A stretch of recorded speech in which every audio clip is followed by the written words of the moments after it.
The Honourable Christopher Finlayson. Very disappointing contribution from that member of New Zealand First, because there's no substitute for substance rather than rhetoric. Take, for example, the issue of review of the legislation. The proposal in the legislation provides for a mandatory review of, among other things, all the relevant pieces of legislation, not once, as suggested by the Labour Party, but in 2015 and thereafter on a regular basis. The review provisions provide a very sensible way of making sure that this legislation is kept under constant surveillance and scrutiny. That's right. At the end of the day, for all the hyperbole, the waffle, the incoherent and the disturbed contributions, this debate really boils down to one central question. Do the new sections 8 to 8D represent an expansion of the powers of the GCSB? And only one person on the other side has canvassed this matter with any rigour, and that is Mr Parker. And while I disagree with him on some of his conclusions, at least he spoke to the bill, something other speakers on the Labour side were incapable of doing. And that is why I respect him as a parliamentarian, because these are important issues. Right. But the answer to the central question, to the critical question, is no. Labour's 2003 legislation contains an imprecise and an inconsistent statement of the functions of the GCSB. Mr Speaker, it's important to deal with the facts. The 2003 legislation is the aberration, not this bill. It doesn't matter who's speaking about the bill, whether it's the Law Society, the high and mighty like Dame Anne Salmon, the Green Party.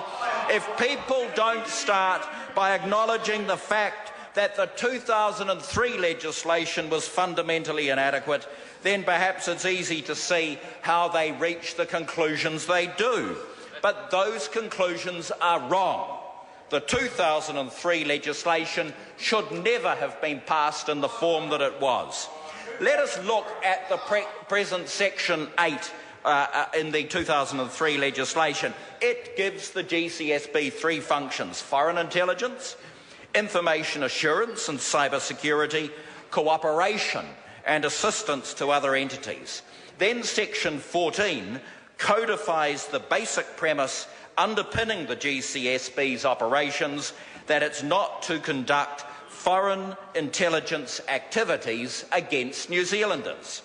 However, the way the basic premise was incorporated into the 2003 Act meant that it applied not only to foreign intelligence functions, but also to its other two functions. Right. Helen Clark never intended to limit the GCSB's ability to assist the SIS or police, as it's always done. We know this because she's gone on record in recent weeks saying that she signed warrants for non-foreign intelligence matters. That's how she'd been advised, and that is what she understood to be the role of the GCSB. But under her own legislation, she was wrong. Mr Speaker, this defect in the legislation has resulted in a growing number of difficulties, and it's restricting the Bureau's ability to carry out its other two functions.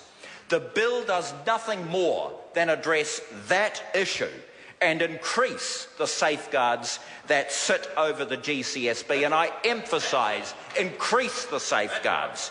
The unsatisfactory Section 8 is replaced with a simplified and clearer version contained in what will be new Sections 8 to 8D. At the same time, we've been able to provide for significant limitations and restrictions on the powers of the GCSB, all lacking from the 2003 Act. So what does the new Section 8 contain? Well, we've heard some pretty wild claims about it. The new Section 8 does not change the three functions of the GCSB. They remain: information assurance and cyber security, foreign intelligence, and cooperation and assistance to other entities. But as I say, greater restrictions surround all three functions. This, Mr. Speaker, is tight legislation. It provides numerous safeguards, safeguards that were not present in the 2003 Act. Mr. Speaker, I want to address some of the claims we've heard about the new Section 8A. That section confirms the GCSB's existing ability to assist with information assurance and cyber security. To claim that it gives the GCSB the power to spy freely on New Zealanders is wrong. It's wrong, especially when one considers the wording of the provision.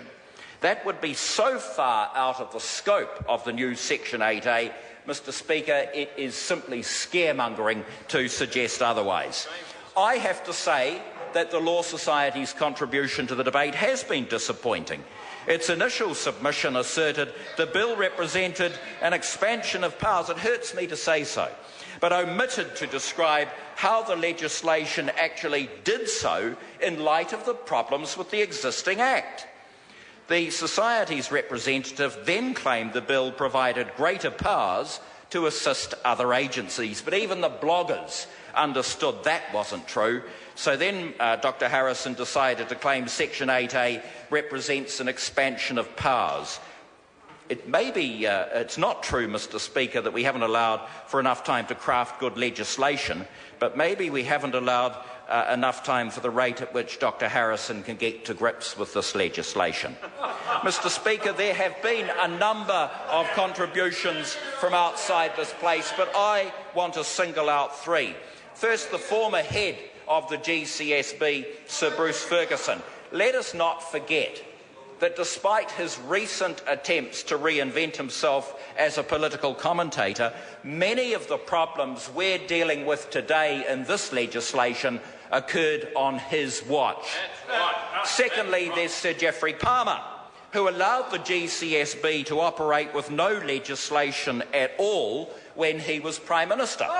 Sir Geoffrey has claimed that this legislation is rushed. Well, it isn't.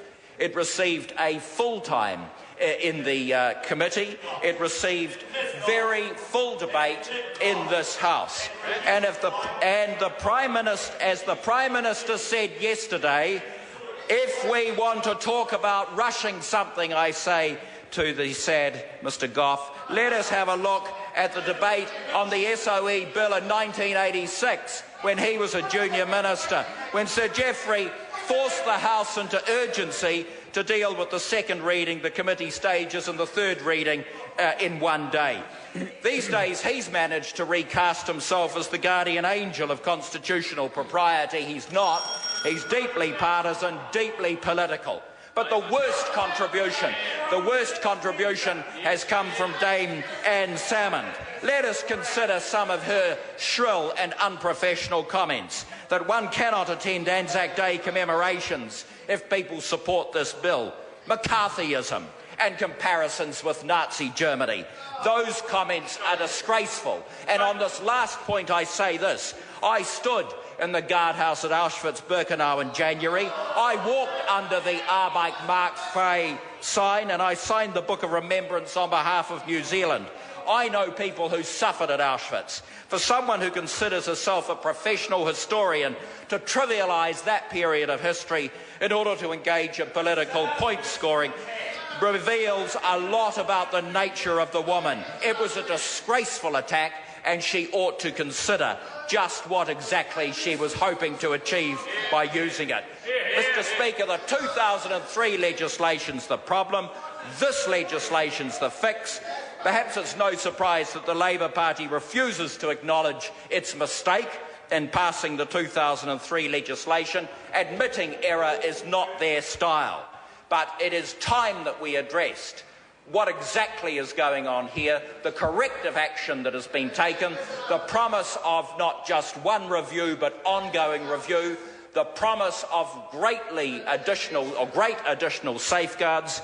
This clarifies the powers of the GCSB. It does not expand those powers, and I commend the bill to the House.